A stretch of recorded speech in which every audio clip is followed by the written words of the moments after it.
ब्रह्मा गुरुर्विष्णुः गुरुर्देवो महेश्वरः गुरुर्साक्षात् परं ब्रह्म तस्मै श्री गुरवे नमः।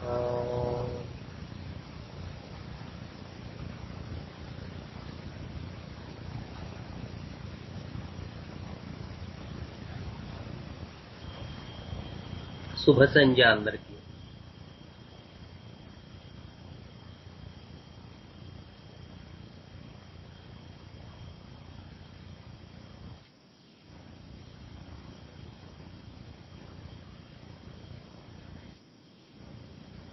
Vasudeva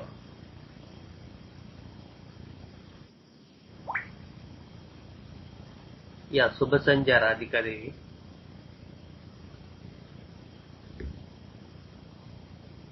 So today is 4th Saturday kada, so we have an opportunity to discuss about any good cases from our brotherhood. Hope you come with some good cases, any doubts regarding those cases, etc.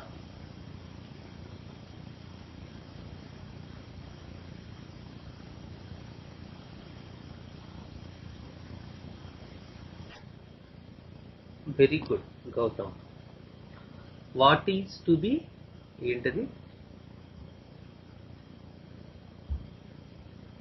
అదే ఇప్పుడు fever cases లో అసలు ఏం చూడాలి మనం అంటే, ఇప్పుడు ఆ chill stage, heat stage, sweat stage, unconfidence తీసుకోవాలా, దాంతో పాటు స్టేట్ ఆఫ్ ది మైండ్ కూడా తీసుకోవాలా?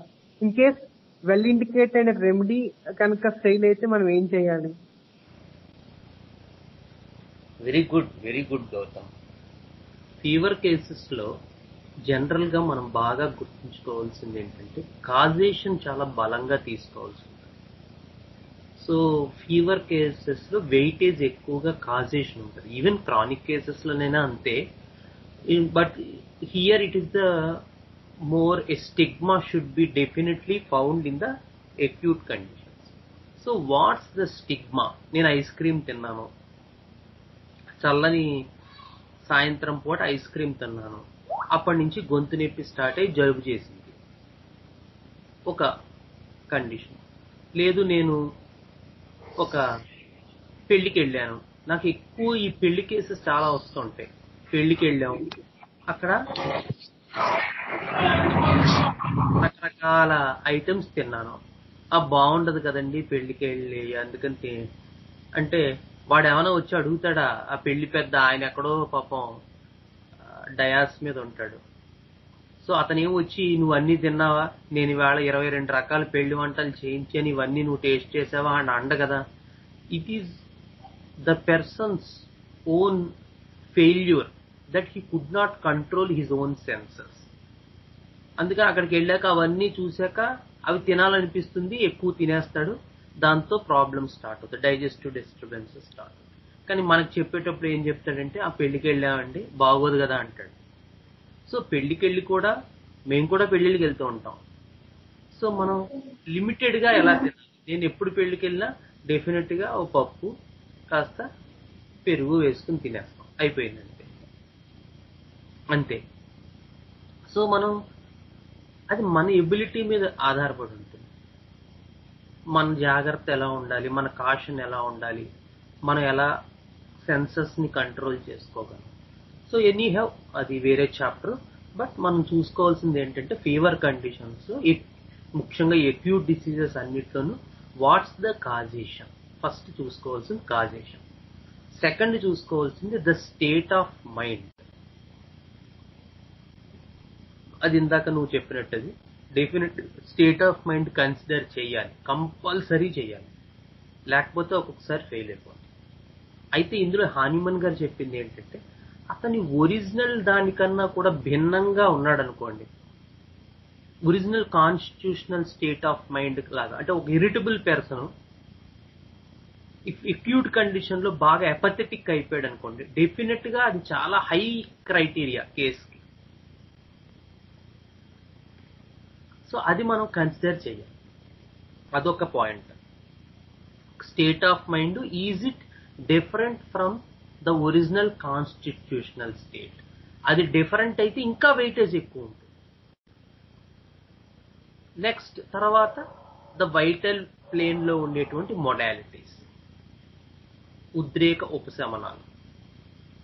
నెక్స్ట్ లాస్ట్ కన్కామిటెన్స్, దాంతో పాటు అసోసియేటెడ్ గా ఉండేటువంటి లక్షణాలు, మెయిన్ కంప్లైంట్ తో పాటు ఇవన్నీ కూడా మనం కన్సిడర్ చేసుకోవాల్సి ఉంటుంది fever conditions.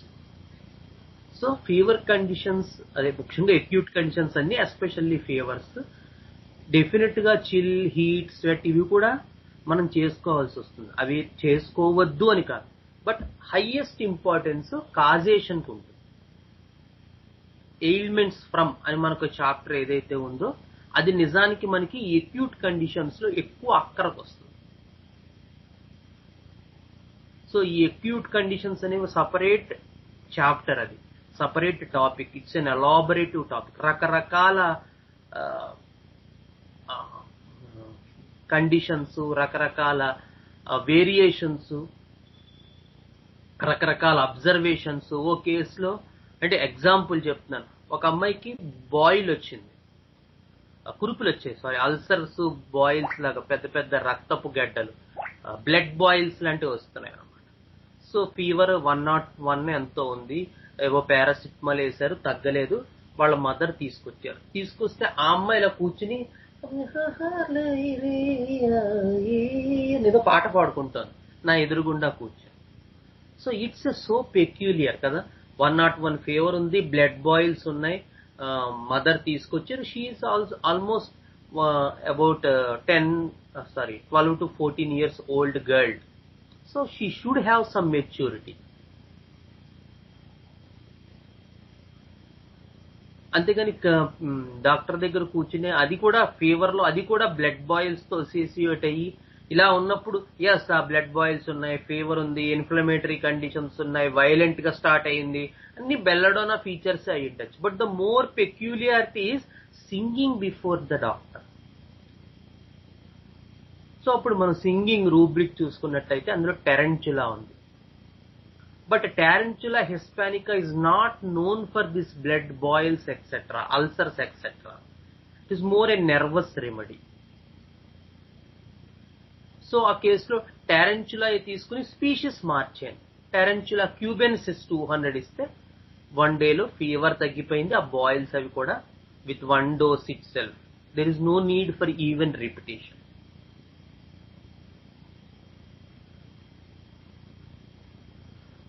So these are the some of the examples how to identify.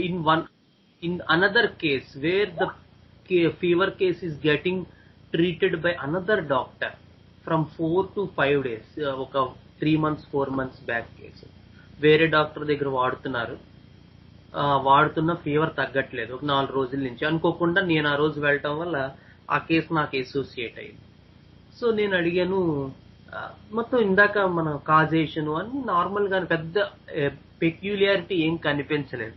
So ultimate గా థర్స్ట్ ఎలా ఉంటుంది అన్న, దాహం ఏం లేదండి అని. ఏంటి ఇంత జ్వరం ఉంది, కొంచెం కూడా నీళ్లు మీరు ఇచ్చే వాటర్ డోస్ అని అంటారు, పెర్రం ఫాస్ అది కల్పిస్తూ ఉంటాం, అది కూడా తాగబోద్దు వేయట్లేదండి వాటర్.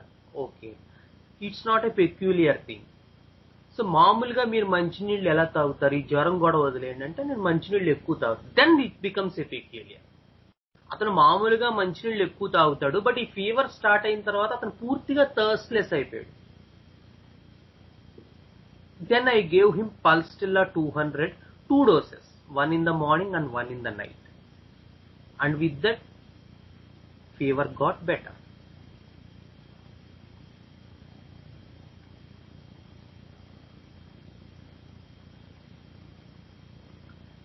So examples. అలాగే ఇంకొక కేసులో, అది ఇదివరకు చెప్పాను, అది కూడా ఒక కేసు మన గ్రూప్ లో కూడా పెట్టినట్టు. సార్ ఒక జ్వరం స్టార్ట్ అయింది, చలి, కుదుపులు, రొమాటిజము, కీళ్ళన్నీ పట్టేస్తున్నాయి, స్టిఫ్నెస్, ఇవన్నీ ఉంటే ఎలా స్టార్ట్ అయిందమ్మా అంటే ఆల్మోస్ట్ 1 month నుంచి ఫీవర్ రన్ అవుతుంది ఆడపా. So the other doctor is treating the case, ఏవో మెడిసిన్స్ ఇస్తున్నారు, but they are not at all helping the patient. So ఆ కేసులో ఎలా స్టార్ట్ అయింది, ఇప్పుడు 1 month బ్యాక్ ఏదో చికెన్ తిన్నారు, ఆ తర్వాత హెడేక్ స్టార్ట్ అయింది, తర్వాత నాసియా, వామిటింగ్ స్టార్ట్ అయ్యాయి. అలా ఓ 2-3 రోజులు అయ్యాక చలి స్టార్ట్ అయింది, తర్వాత ఎలోపతి వాడారు, యాంటీబయాటిక్స్ వాడారు, ఏది వాడినా అది సెట్ అవ్వలేదు. సరే అలా ఆల్మోస్ట్ 1 month నుంచి ఫీవర్ రావటం, 99, 100 ఉండటం, తగ్గటం, డోలో వేసుకోవటం, ఇలా రన్ అవుతుంది. Now the rheumatic symptoms are more extensively developed and fever is running about 99, 99.4 every day, and there is chill.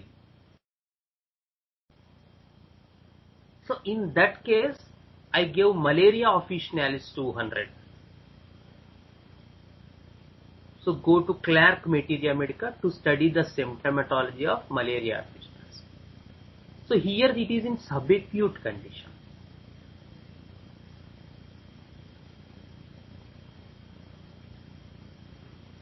And recently in one more case, the same type, here he got some outside food, vomitings ayye,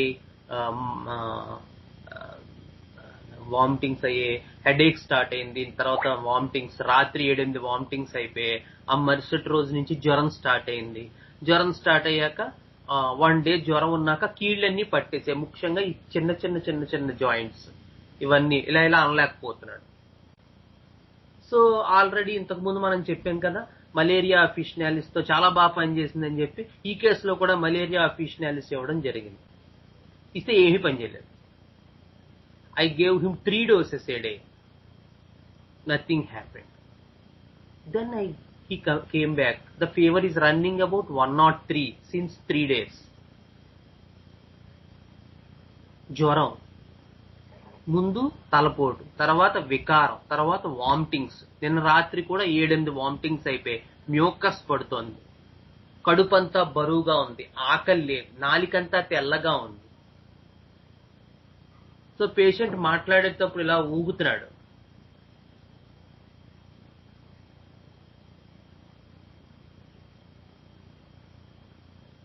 So I just observed the pulse rate. The pulse rate is about 92 and the fever is about 103. So then I understood that this is a case of baptisia, where there is an irregularity between pulse rate and the temperature. There is more of stupor. The baptisia condition is more of stupor, more of listlessness, offensive breath, offensive odor from mouth, even offensive urination, offensive stool, a lot of digestive symptoms. Yes, pyrosin lo kuda ivanni untayi, but pyrosin is baptisia square. When fever does not hold with baptisia, we will get into the action of pyrosin. So fever is about 104, then be sure that baptisia is not going to help the case. That is the difference between the source understanding. Baptisia has this symptomatology, but it's a plant, whereas pyrosin is a no-sore. So the action of the remedy is more in these zymotic conditions towards pyrosin, because it belongs to such a source.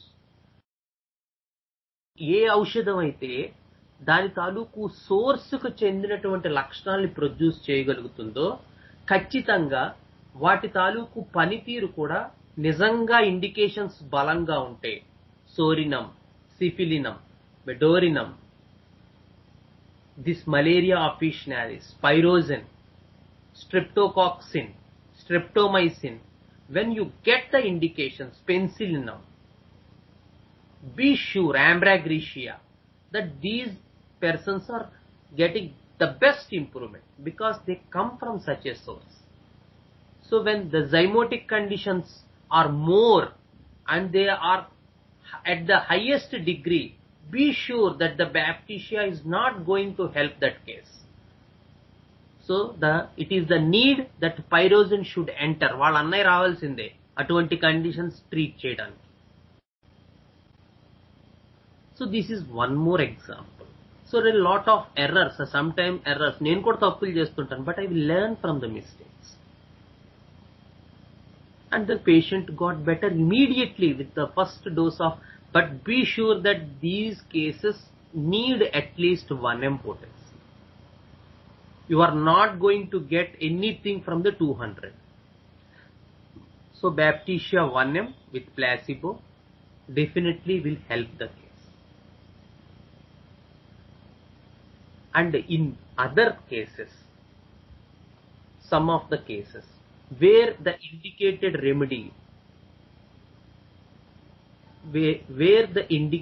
remedy sometimes doesn't hold the case, then what to do? Here the antisoric way of administration, the antisoric administration told by the Hahnemann himself, will come into exist. So in most of these cases, especially sulfur is needed in the 30 potency, a single dose. Sometimes the Baptisia 1 m will get the case, so he will be okay for 1 day. Again the fever rises.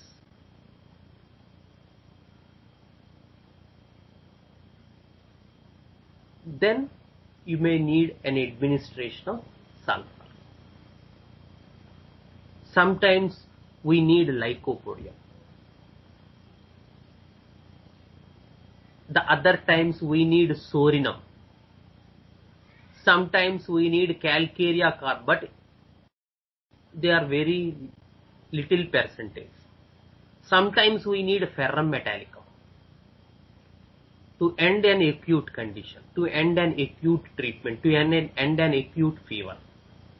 But usually my experience of this 15 to 20 years, where these type of antisoric treatment is needed, na observation entante, when the acute condition is intervened by any other treatment, when the person does not use first homeopathic remedy, either he got some dolo or he got some ayurvedic issues, or he will have some biochemic idea, and then if he takes this homeopathic remedy, అంటే ముందు ఏదో డోలో వాడి లేదో 2 రోజులు antibiotic వాడి తగ్గపోతే మన దగ్గరికి వచ్చి, then be sure that you need maybe 1 or 2 remedies or 2 or 3 remedies, because you cannot get cured with a single remedy.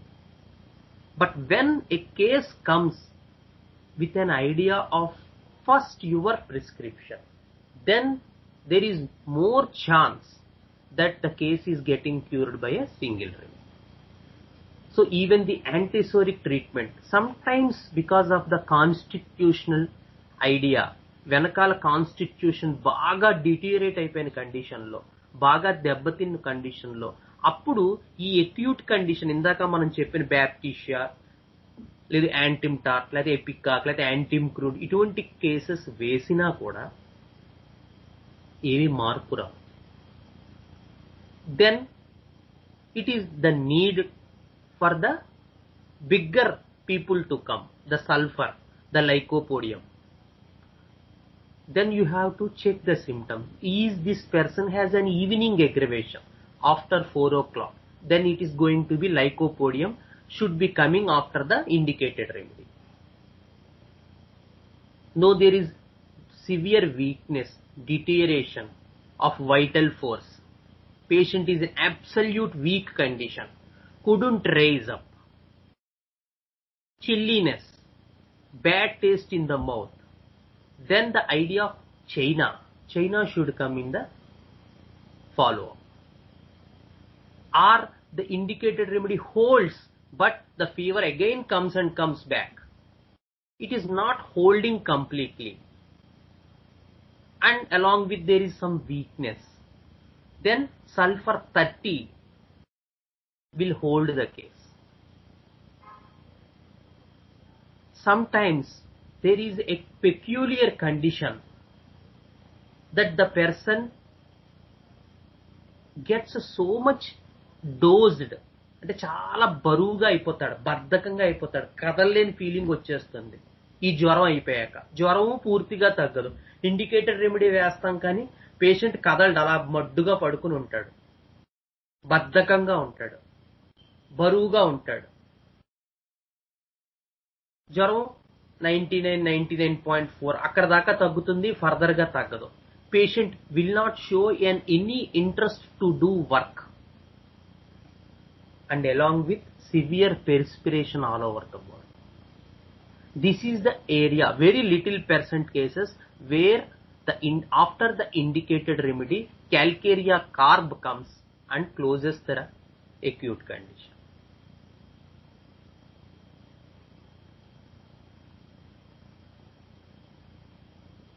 So these are the cases, very in my experience, many cases of acute conditions, so many cases. కానీ homeo చదువుతునేటప్పుడు ఒక 20 years back నా idea ఎలా ఉండేదంటే, ఏం chronic కేసులు అన్ని చెడు కూడా ఆడేయచ్చు, అసలు అక్యూట్ కండిషన్లే హోమియోపతిలో ట్రీట్ చేయలేం, క్రానిక్ కేసులు మడతెట్టేసి లోపల పడేయచ్చు అనుకునేవాడు, నా ఐడియా చదువుకునే రోజులు. బట్ రియల్ గా ప్రాక్టీస్ స్టార్ట్ చేసిన తర్వాత entire idea was reversed.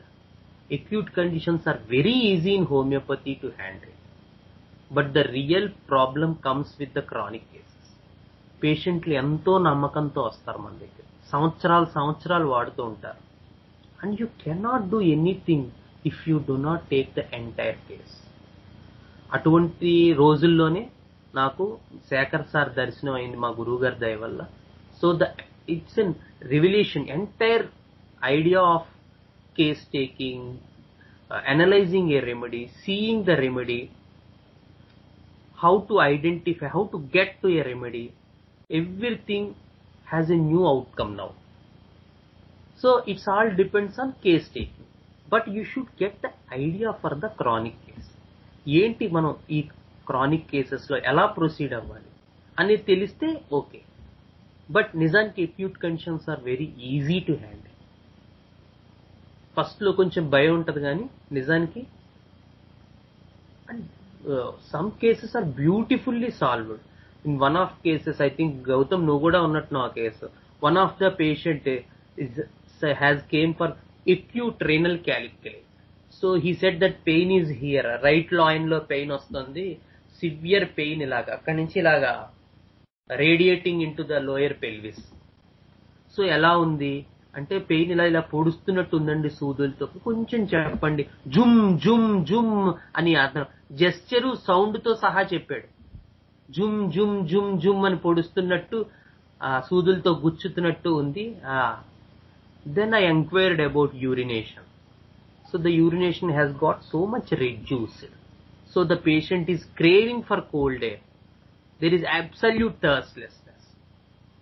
So Epismel 30, 3 doses in a day cured that renal calculi recently. A number of such type of cases. When you get the exact understanding in an acute condition, it's very helpful. Kani nizanga chronic cases chala tough job. A lot of prejudice comes into our mind at every venture, at every doorstep. We have to cross that prejudice.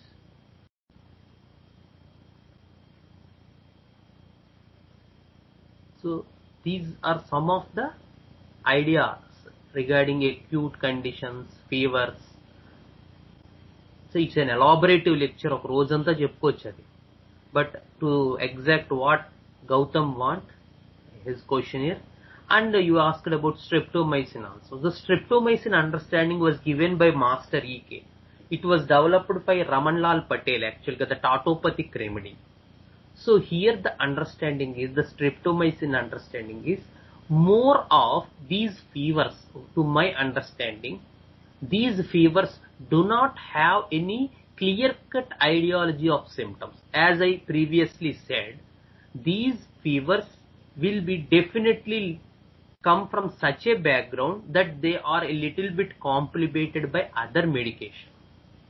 When such thing was done, there is no clear-cut symptomatology on which you can prescribe. And as you know, the streptomycin, there is a definite pulmonary tuberculosis condition in the background. There is a little bit of COX-related thing. There is poor appetite from 1 or 2 weeks before the fever. So there will be some loss of weight for the person. So the person in mental state is a little bit cold. He is not a reactive patient.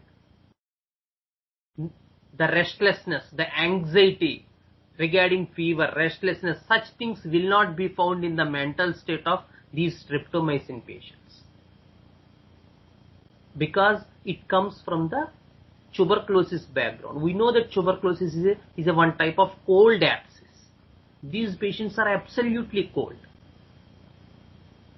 So the same mental state is carried into the streptomycin mental state, where there is a lack of reactivity, lack of anxiety, lack of restlessness,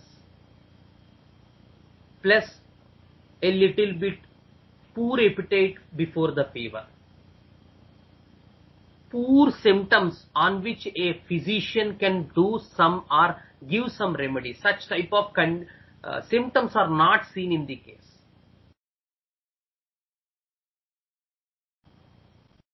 So if the patient is good enough, he can give you the idea of that he got a little bit emaciated or weight loss during the previous 1 or 2 weeks. If he is a good observer, he will give that idea also. So this is the idea on which you can prescribe streptomycin. So the streptococci fevers, these are the fevers. So the streptococcus bacteria is mainly found in the throat area. So the streptococcus condition, streptococci 200, is absolutely indicated when the person has, along with other idea of streptomycin, the throat pain as the main thing.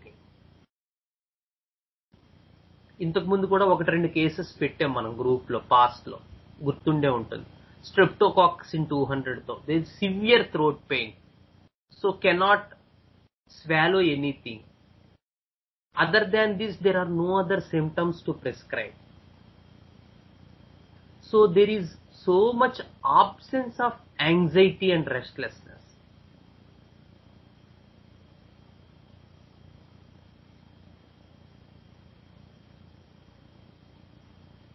With this idea, streptococci comes in the foreground. So sometimes there is polarity and there is very much anxiety. So these are the cases where streptococci is in.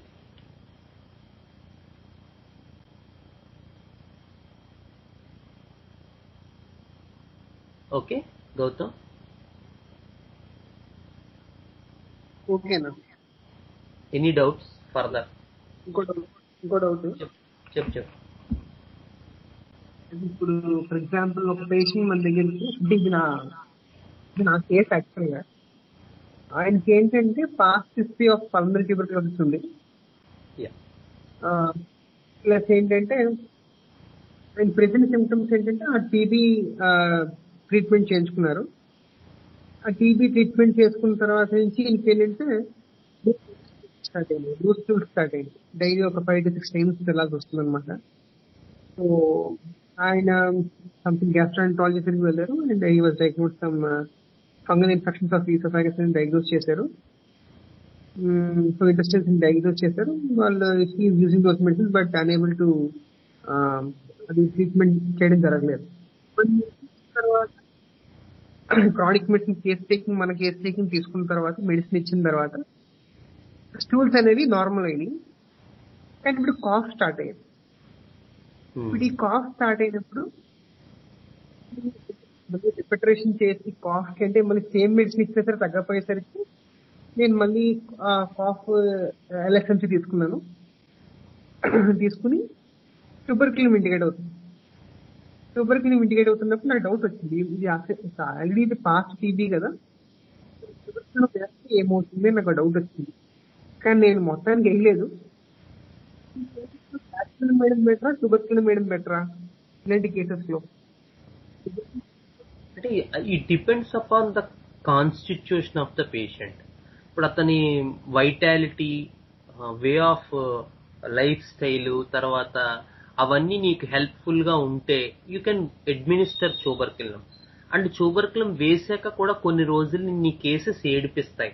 When where are such alternating, అంటే దానికి మంది వేస్తే ఇది రావటం, దీనికి మంది వేస్తే అది రావటం, ఇలాంటి కేసెస్ ఎప్పుడైనా వస్తే మనం గుర్తుపెట్టుకోవాల్సింది ఏంటంటే ఈ కేసెస్ కొంచెం డిఫికల్ట్ హ్యాండిల్ చేయటం. ఎందుకంటే నీకు ఒక ఫేజ్ అటు ఇటు మారుతూ ఉంటాయి కేసెస్. పేషెంట్ కి మనం ఎక్స్ప్లెయిన్ చేయగలగాలి. ఏమంటే ఇది తగ్గింది, అది వచ్చేది, ఏంటండి బాబు ఇలా జరిగింది అంటాడు పేషెంట్. ఏం పర్లేదు బాబు, అది ఒక మంచి పాజిటివ్ సైనే మనం చెప్పి ఒకటి రెండు ఆ ఆల్టర్నేషన్ స్టేట్స్ వచ్చినా పేషెంట్ ని ఉంచగలగాలి మన ఎక్స్ప్లెనేషన్ తో. So it depends that the case is a difficult case, it's more chronic case. So అలాంటి కేసెస్ లో వైటాలిటీ సఫిషియెంట్ గా లేదు, పేషెంట్ ఎమాసియేటెడ్ గా ఉన్నాడు, ఆకలి లేదు సరిగ్గా, అతని తాలూకు దినచర్య సరిగ్గా లేదు, టైం టు టైం డైట్ తీసుకోడు, టైం టు టైం మేనేజ్ చేసుకోడు, సో పేషెంట్ రికవరీ రేట్ సరిగ్గా ఉండదు అని మనకు అనిపిస్తే then it's better to start with బ్యాసిల్లమ్.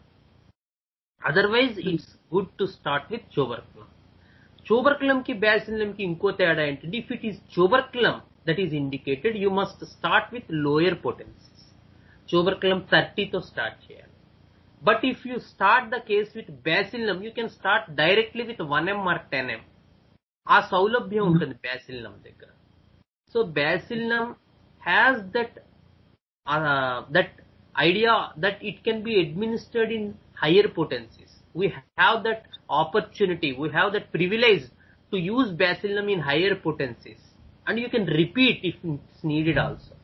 Whereas if you touch tuberculum and you want to grow with tuberculum, it's better to start the case with 30 potency, see how the case is responding, if at all it is needed, repeat it, and then build the case to some extent to receive some other constitutional remedy of the patient. అంటే కొన్నాళ్ళు tuberculum 30-200 తో treatment చేసి వాడు ఒక stage కి వచ్చేదాకా గూడు కట్టినట్టు కట్టుకుని ఇలాగా ప్యాకలతో, then it's better to give the indicated constitution. Take a case again where the case was begun.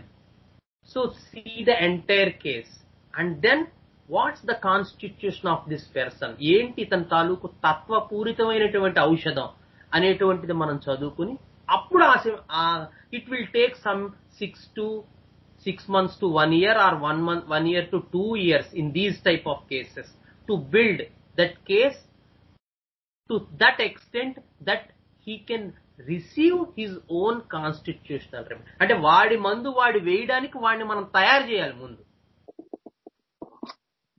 Otherwise the constitutional remedy which this person belong to will not hold the case before tuberculum.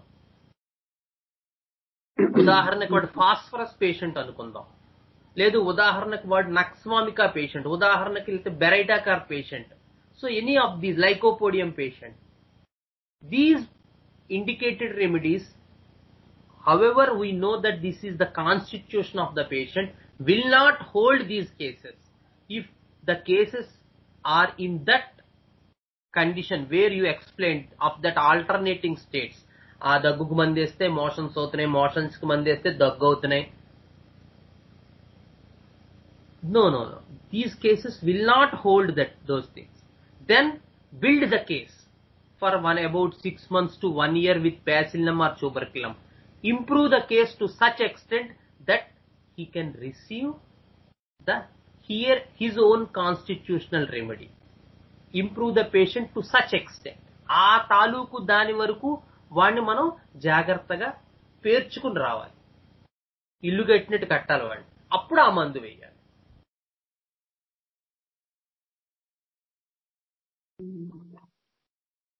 ఇప్పుడు ఈ కేసులో ట్యూబర్క్లమ్ 200 వేస్తే ఏమవుతుందంటారు? ఏమి అగ్రివేషన్స్ రావచ్చు కొంచెం. 30 is the good potency. అందుకనే అలాంటి cases లో you can go with bacillinum. నీకు ఆ డౌట్ వచ్చిందంటే bacillinum can administer in 200 potency. Okay, thank you. Okay, ఇంకో డౌట్ అడగచ్చా? చెప్పు. ఇంకేమైనా ఉన్నారేమో అని. మరి మనం ఆల్మోస్ట్ 20 నిమిషాలు టైం ఇచ్చాం, ఎవరో మాట్లాడలేదు కదా. ఇంకో డౌట్ ఇది. ఇప్పుడు ఈ డయాబెటీస్ మెలిటస్ చూసారా, క్రానిక్ కానీ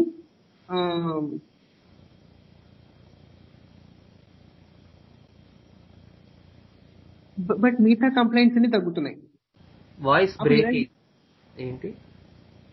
అదే ఇప్పుడు diabetes mellitus case well indicated remedy complaints తగ్గుతున్నాయి. అంటే ఆయనకి నమ్నెస్ లేకపోతే పాలియూరియా, డిస్ఫేజియా, పాలిఫేజియా అన్ని ఉంటాయి చూస్తారు, ఇన్ని తగ్గుతూ వస్తున్నాయి. కానీ లెవెల్స్ మాత్రం గుడ్ రెమెడీ. ఇలాంటి కేసెస్ లో ఇన్సులినం ట్రై చేయొచ్చా? అంటే మీ ఎక్స్పీరియన్స్ ఏంటి ఇన్సులినం తో? ట్రై చేయొచ్చు, ఇన్సులినం డెఫినెట్ గా ట్రై చేయొచ్చు. ఎలాగా అంటే ఏ రకంగా ఇవ్వచ్చు అంటారు ఇన్సులినం? ఇన్సులినం 30 ఇవ్వచ్చు, వీక్లీ 1 డోస్. కానీ దానికన్నా కూడా ఫస్ట్ అర్థం చేసుకోవాల్సింది ఏంటంటే diabetes is systemic metabolic disorder. So you cannot get diabetes treated with a homeopathic remedy alone. So patient also should cooperate with you. The diet మార్చుకోవాలి, exercise చేయాలి. So all the 3 factors, the medication, the meditation, the diet, the exercise, all will play a crucial role in a diabetic person. So ఒక్కొక్కసారి ఏమవుతుందంటే even if indicated remedy అది sensation method లో అవ్వచ్చు, but if the person is so much compensated, so much chronic compensated state లో ఉన్నప్పుడు, so that idea is that we have to develop that person. So మా బాలగణేష్ వాళ్ళు కూడా అడుగుతుంటారు, ఏంటి సార్ అతనికి మెడిటేషన్ చెప్పారు, ఏంటి సార్ ఇతనికి కౌన్సిలింగ్ ఇచ్చారు. These are all needed in cases. So don't expect that if a sensation method లో రాత్రి ఇవాళ రాత్రి మంది వేస్తే రేపు పొద్దున్న 60 ఏళ్ళు వెనక్కి వెళ్ళిపోతే అనుకోకూడదు. It is one of the approach where we treat the person holistically. అంతవరకే దాని తాలూకు existence. The other factors will also come into simultaneous existence. అందుకని ఈవేళ మందేస్తే సెన్సేషన్ మెథడ్ లో రేపు పొద్దున్న డయాబెటిక్ వాల్యూస్ అన్ని కిందకు వచ్చేవి. We should make the patient know the importance of diet, the importance of walking are exercise, the importance of meditation. కానీ మనం ఏం చేస్తామంటే ముఖ్యంగా నేను చేసిన మిస్టేక్ ఏంటంటే అబ్బా మంచి మార్పు వచ్చింది అయినా పూర్తిగా తగ్గలేదంటే మందు మార్చేయాలనుకునేవాడిని.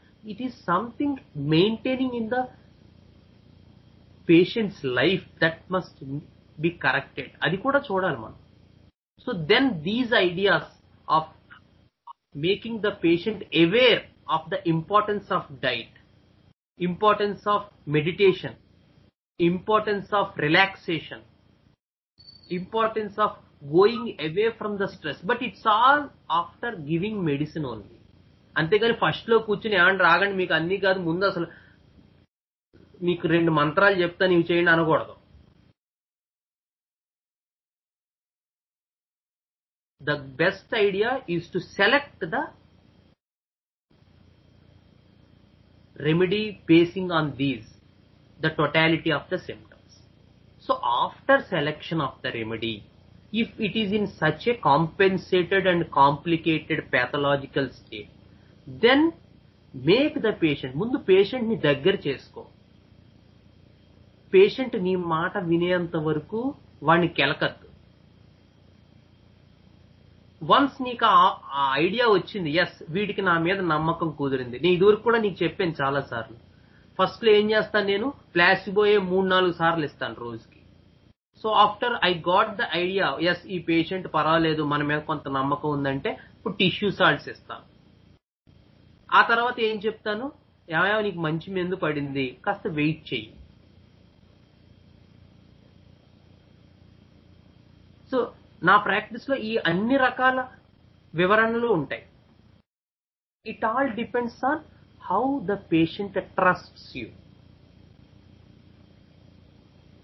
అంతేగాని ఫస్టే హోమియోపతిలో రివర్స్ ఆర్డర్ ఆఫ్ అపియరెన్స్ లో జరుగుతుంది క్యూర్ కాబట్టి నువ్వు వెయిట్ చేయాల్సిందే అంటే వాడు నెక్స్ట్ రోజే మానేస్తాడు.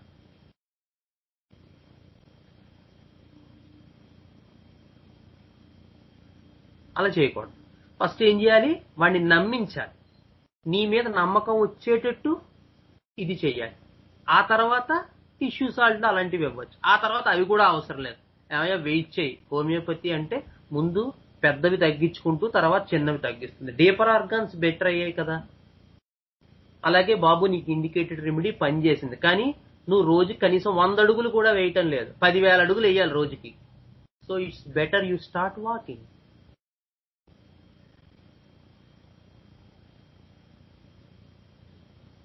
సో ఒక్కొక్కసారి it's better you start some meditation.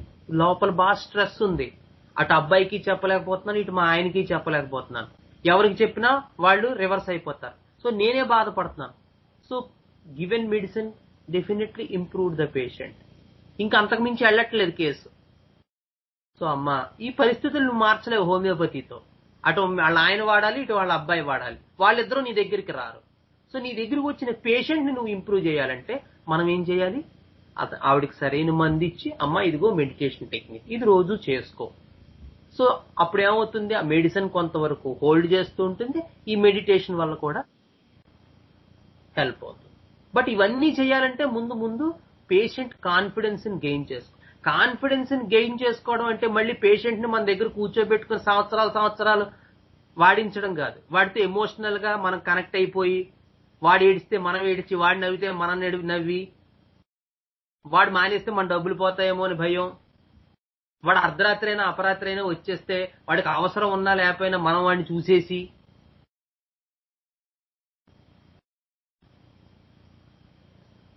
లేదు వాడికి బాబు వాడికి మాత్రం ఫీజు పెంచకో, ఎందుకంటే అందరికీ పెంచుకొని వాడికి పెంచకు, ఎందుకంటే అమ్మో వాళ్ళు ఫీల్ అవుతారేమో అని మనం ఫీల్ అయిపోయి, ఫీల్ అయితే అవుతారు. ఆ ఎమోషనల్ బాండేజ్ పనికిరాదు. అలా అని నిజంగా అవసరం వచ్చినప్పుడు స్పందించకుండాను ఉండకూడదు. ఆ వివేకం మనలో ఉండాలి. సో మనం ఎమోషనల్ లెవెల్లో ఉండకూడదు. అవసరమైనప్పుడు స్పందించాలి, అవసరం లేనప్పుడు అంత కర్కశంగాను రిజెక్ట్ చేసేయాలి. కానీ మనకేమని ఉంటదంటే పేషెంట్ మానేస్తాడేమో, లేకపోతే నా దగ్గర మానేసి ఇంకొక ఆయన దగ్గరికి వెళ్ళిపోతాడేమో, అమ్మో నా పేరు పోతుంది, ఇవే మన భయాలు ఎక్కువ. వాడికి చాలా పేరు వచ్చేస్తుంది, చాలా కేసులు తగ్గిపోతున్నాయట, ఉన్న ఈ 4 పేషెంట్లు కూడా మానేసి ఆడి దగ్గరికే పోతే ఎలాగా?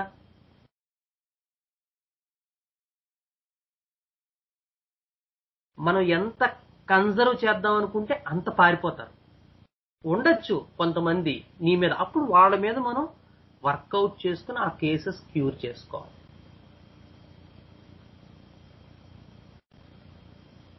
సో క్లినికల్ ప్రాక్టీస్ లో లాట్ ఆఫ్ ఇష్యూస్ నడుస్తూ ఉంటాయి. సో జాగ్రత్తగా కేసెస్ డీల్ చేసుకోవాలి. అవసరమైన చోట ఆ ల్యాక్ ఫెలీనియం పేషెంట్ ఉన్నారు కదా, మొన్న మనం డిస్కస్ చేసుకున్న మన కోర్ గ్రూప్ లో, ఐడియా ఉందా నీకు? అందరూ పెట్టేశారు ల్యాక్ ఫెలీనియం అని. ఆవిడకు కూడా నేను ఒక కౌన్సిలింగ్ తీసుకున్నాను. ఒక ఆఫ్టర్ గివింగ్ ల్యాక్ ఫెలీనియం ఒక 2 months అయ్యాక కొంత కౌన్సిల్ చేశాను. ఏంటంటే ఆవిడకి చెప్పాను కదా స్కిల్స్ ఉన్నాయి, క్రాఫ్ట్ వర్క్ అవన్నీ, డాన్సర్ ఆవిడ కదా. నేనేం చెప్పానంటే, అమ్మా మీకు హెల్త్ అంతా బాగుంది, బట్ ఇలా హెల్త్ ని మీరు కాపాడుకోవాలంటే మీ తాలూకు ఇష్టమైన పని ఏది? డాన్స్ ఆవిడ చెప్పింది. సో ఆ డ్యాన్స్ స్కూల్ ఏదైనా పెట్టండి, మీ చుట్టూ ఉన్న ముగ్గురు నలుగురికి డ్యాన్స్ నేర్పించండి. That will dilute you a little bit, ఇంకా మీరు ఇంప్రూవ్ అవుతారు. సో ఆ కేసులో కౌన్సిలింగ్ కూడా అవసరమైంది. ఒక 1 hour 40 minutes ఆ పేషెంట్ కి వెచ్చించి ఆవిడతో డ్యాన్స్ స్కూల్ కాదు కానీ డ్యాన్స్ ట్యూషన్ లాంటిది స్టార్ట్ చేయించాల్సి వచ్చింది. That is also necessary. అలానే ఆవిడ ఎప్పుడు పడితే అప్పుడు ఫోన్ చేస్తే నేను ఎత్తను. ఆ రోజు ఆ నీడ్ ఉంది, స్పందించాం, అయిపోయింది వర్క్ అంతే. అంతేగాని అర్ధరాత్రి అయినా అపరాత్రి అయినా ఫోన్ చేసి ఈవేళ నాకు తలనొప్పి ఉంది, ఇలా కడుపు నొప్పి ఉంది, గ్యాస్ ఫామ్ అయింది, అవసరం ఉంటే డెఫినెట్ గా మనం అటెండ్ అవ్వాలి. అంతేగాని ఓవర్ ఎమోషనల్ బాండేజ్ మనం పెంచేసుకోవాలి. ఆ రెండు కూడా ముందు మనం వాడి మీద ఆధారపడి ఉన్నాం అనేటువంటి ఐడియాని మనం వదిలేయాలి first.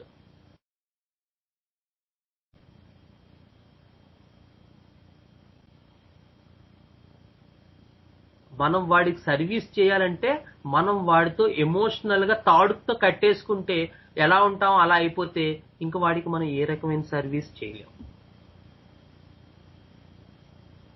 So these cases, especially diabetes, hyper tension, cases definitely need medication, meditation, exercise, diet control, and this person should be treated holistically. Diabetes కి హోమియోపతిలో మందు ఉందా లేదా? డయాబెటీస్ కి కాదు, అసలు ఏ జబ్బుకి హోమియోపతిలో మందు లేదు. హోమియోపతిలో మనిషికి మాత్రమే మందు ఉంటుంది. బహురీహి సమాసం అంటారు, కలది కలవాడు, షుగర్ కలవాడు, స్పాండిలోసిస్ కలది, అలాగా. So it's the idea of the person should be treated rather than the disease.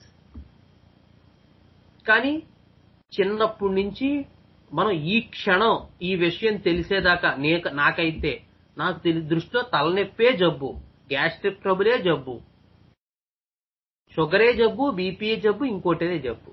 ఎందుకంటే మన మైండ్ సెట్ అలా తయారు చేసేసారు.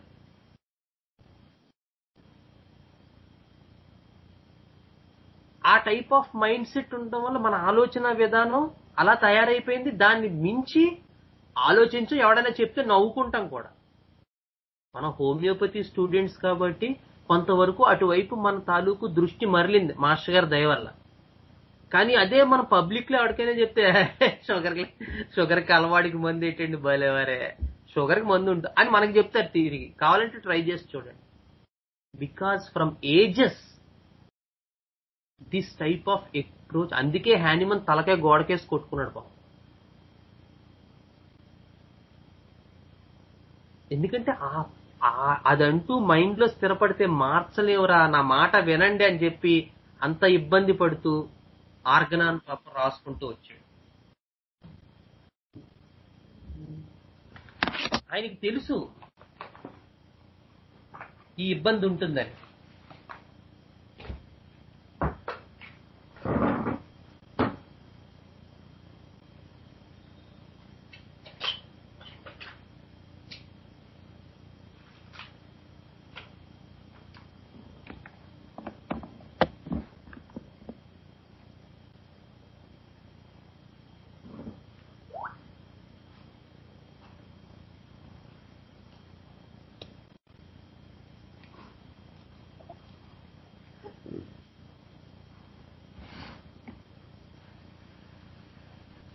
మాస్టర్ గారు కూడా చెప్పారు, మొన్న మనం బేసిక్స్ గ్రూప్ లో పెట్టాం.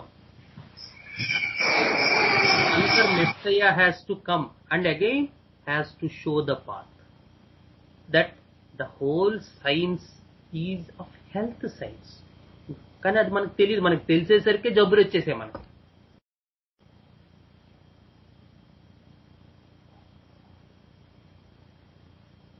So this is the idea with regarding to Dr. Gautam's questions. Okay, Jahnavi, you can start.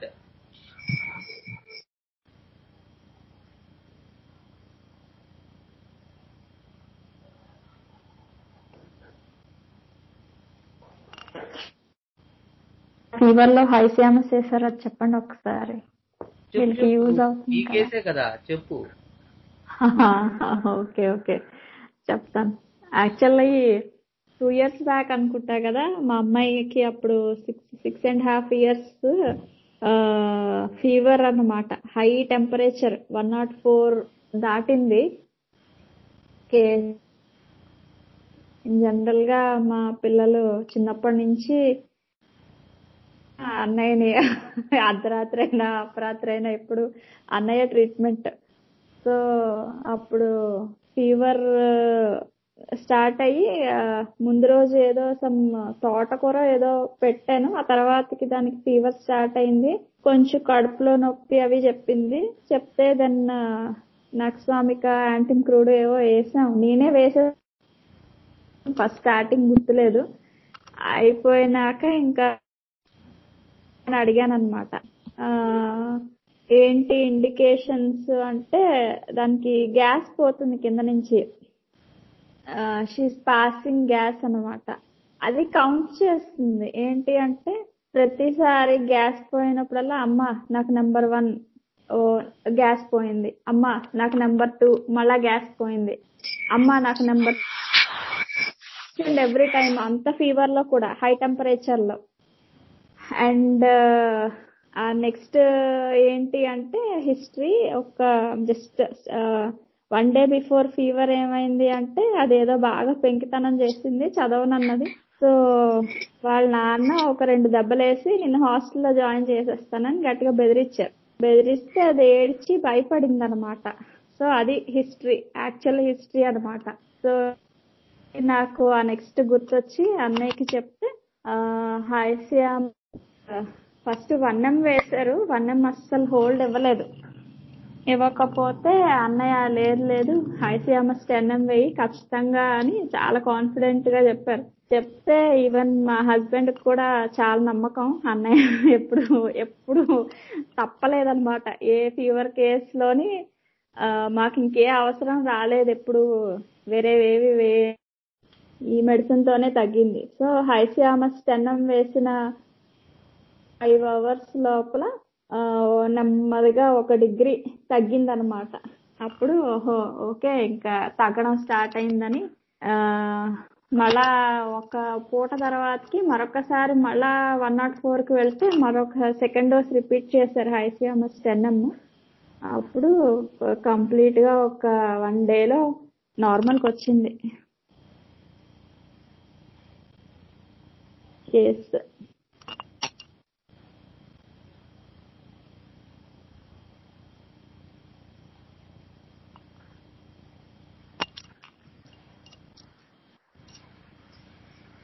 Hello చెప్పండి రెడ్డి గారు.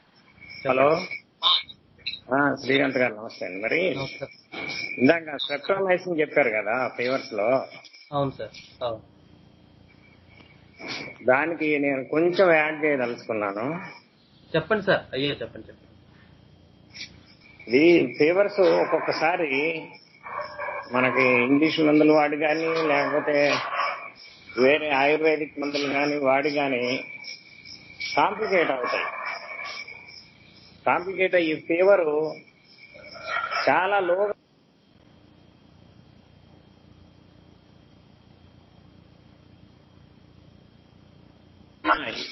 ఇలాంటి కేసెస్ లో streptomycin with China alternate days లో వేయాలి.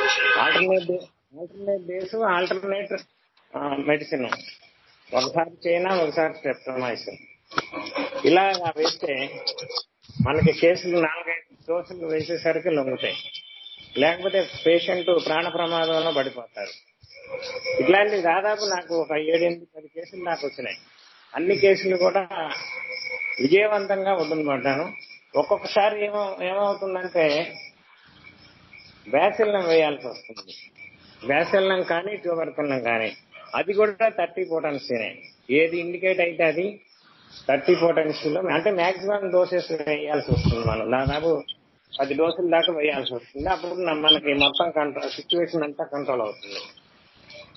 ఒకసారి మా ఇంట్లో కేసే చెప్తాను. మా మిస్సెస్ ఏం చేసిందంటే బాగా దోమలు ఉన్నాయని చెప్పి ఈ చక్రాలు ఉన్నాయి చూడండి, దోమల చక్రాలు, ఇసుక చక్రాలు లాగా ఉంటాయి, అవి వాడింది. అవి బాగా వాడింది. బాగా వాడి ఎంత వాడిందంటే లంగ్స్ బాగా ఇన్ఫెక్ట్ అయిపోయాయి. లో ఫీవర్స్ వస్తుంది. ఫీవర్స్ ఎక్కువ రాదు, తక్కువ రాదు, 99 వస్తుంది, ఎన్నాళ్ళు ఉన్న తగ్గదు, 10 రోజులు ఉన్న తగ్గదు, 20 రోజులు ఉన్న తగ్గదు. అన్ని కేసులు అయ్యాయి. ఎన్ని రోజులు, నెలల తరబడి ఫీవర్ లాగేసుకుంటుంది అనమాట. అప్పుడు మనకు మందు ఉంది కదా, మాస్టర్ గారు ఇచ్చినటువంటి విధానం, స్ట్రెప్టమైసిన్ 30, చైనా 30, ఒక 5 or 6 డోసెస్ వేసేసరికి the fever came to normal, no problem. Further గా మళ్ళీ మనకు శరీర తత్వానికి సంబంధించినటువంటి మందులు మామూలుగా వేసుకున్నాం తర్వాత ఎప్పుడైతే అవసరమైతే అప్పుడు. కానీ ఇలాంటి కేసెస్ లో మనం ఒడ్డున పడాలంటే ఫుల్ ప్రూఫ్ గా ఇచ్చినటువంటి మాస్టర్ గారు ఇచ్చినటువంటి విధానం స్ట్రెప్టమైసిన్ 30 అండ్ చైనా 30 ఆల్టర్నేషన్, ఇది సరిపోతుంది. ఒకవేళ సరిపోనప్పుడు బ్యాసిల్లం కానీ ట్యూబర్కులం కానీ వేసుకోవాలి, అది కూడా 30 పొటెన్స్. ఇది నేను యాడ్ చేయదలుచుకున్నాను మీరు చెప్పిన దానికి.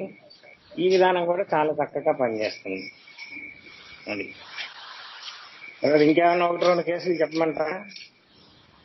అదే సార్ జాహ్నవి గారి చెప్తానండి. ఇవాళ యాక్చువల్ గా తను లేట్ గా వచ్చింది. ఎవరు లేనప్పుడు నేను చెప్తాను ఆల్టర్నేషన్. ఓకే జాహ్నవి గారిని చెప్పలేము. ఓకే ఓకే ఓకే జాహ్నవి చెప్పమ్మా.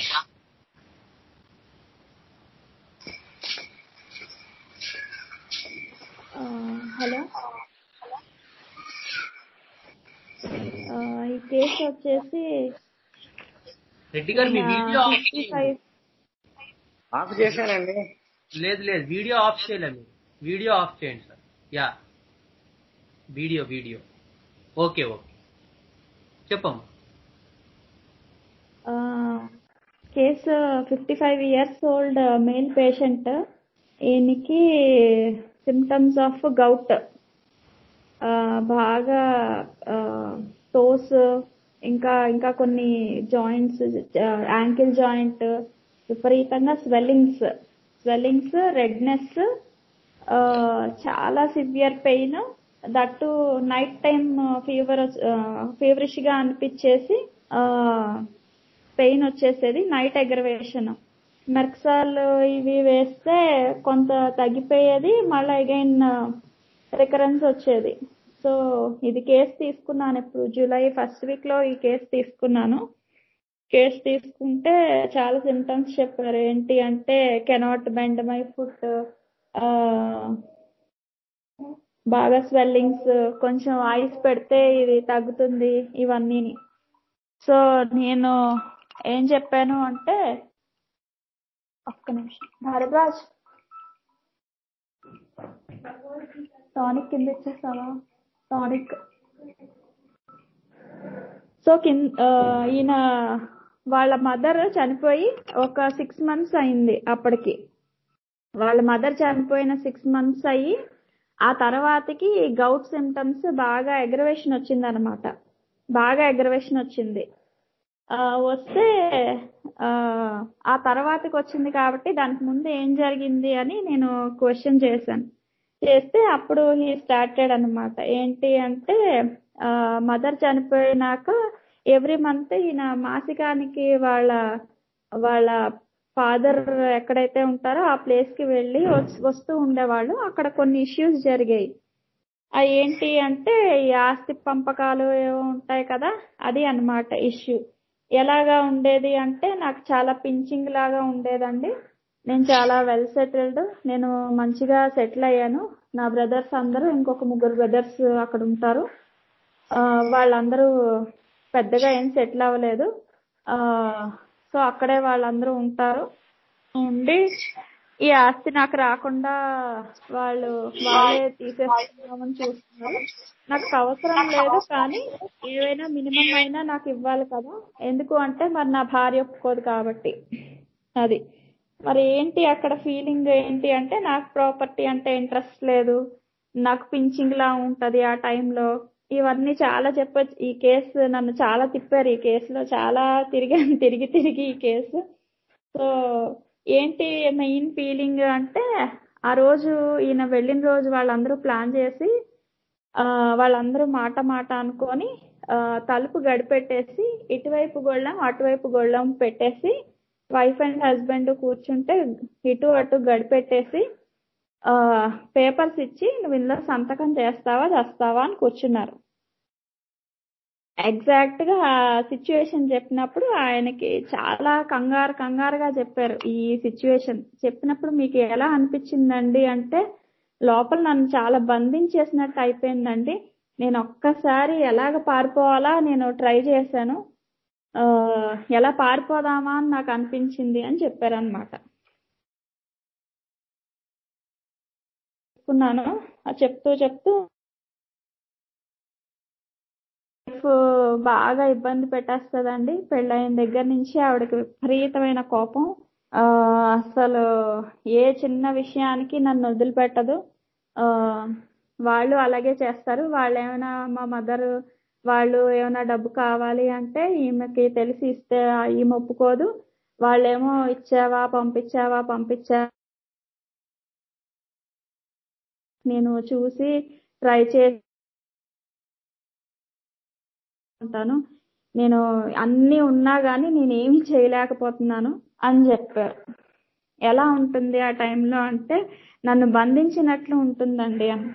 ఆ బంధించినట్లు ఉండడం కొంచెం చెప్పండి అని అంటే, ఇది సెకండ్ టైం వచ్చింది కదా బంధించినట్లు ఉండడం, దీని గురించి చెప్పండి అంటే, పిల్లిని తీసుకొచ్చి ఒక మూలను అలా ఉంటుంది, దాన్ని వదిలేసి ఎక్స్పీరియన్స్ అన్నమాట. ఈ బాధలోంచి బయటికి పరిగెట్టాలని అనిపిస్తుంది. అంటే వైఫ్ ఎప్పుడైనా బాగా అరిచి గోలకు పెట్టి కేకలు పెట్టినప్పుడు ఈ బాధ వదిలేసి బయటికి పరిగెట్టాలని అనిపిస్తుంది. కానీ కంట్రోల్ చేసుకోవాలి కదా, ఐ హ్యావ్ టు కాంప్రమైజ్. ఎందుకు కంట్రోల్ అంటే దెన్ ఐ హ్యావ్ టు, ఇదన్నమాట. చాలా మొత్తం కంట్రోల్ చేసుకుంటాను, నేను చాలా కంట్రోల్ చేసుకుంటాను ఇది. సో ఈ కేసులో నేను యుఫోర్బేసి మెయిన్ సెన్సేషన్ ఏంటి అంటే బౌండ్ అన్బౌండ్, టైడ్ అన్టైడ్. అంటే పిల్లిని కట్టేస్తే ఎలా ఉంటుందో అలాగా వదిలేస్తే ఎలాగో అది సెన్సేషన్. అక్కడ ఫంక్షన్ పార్ట్ వచ్చేసి యుఫోర్బియం 200 జూలై 3rd ఇచ్చాను నేను. ఇప్పటి వరకు రిపిటేషన్ లేదు. ఆయన పెయిన్ ఒక 15-20 days లో అంత సివియారిటీ ఆఫ్ పెయిన్ తగ్గిపోయింది. ఎప్పుడైనా పెయిన్ వస్తే అర్టికా ఐరన్స్ మదర్ టించర్ ఒక 4 రోజులు వేసుకుంటే తగ్గిపోతుంది, జస్ట్ చాలా మైల్డ్ గా. అంత సివియారిటీ ఆఫ్ పెయిన్ లేదు, ఏం లేదు. ఇన్ని మంత్స్ అయింది, ఒకటే డోసు యుఫోర్బియం 200.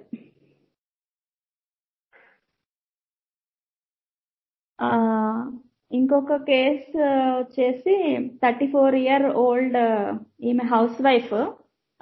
కేసు అంతా డ్రైనెస్ ఆఫ్ స్కిన్, మొత్తం అన్ని స్కిన్ సిమ్టమ్స్ అన్నమాట. మొత్తం స్కిన్ సిమ్టమ్స్ చిన్నప్పటి నుంచి ఆవిడకి ఉన్నాయి. ఇప్పుడు ఆవిడ ఏజ్ 34 years. సో అరౌండ్ అయిపోతుంది, ఫేస్ అంతా డ్రైనెస్, డాండ్రఫ్ ఉంటుంది.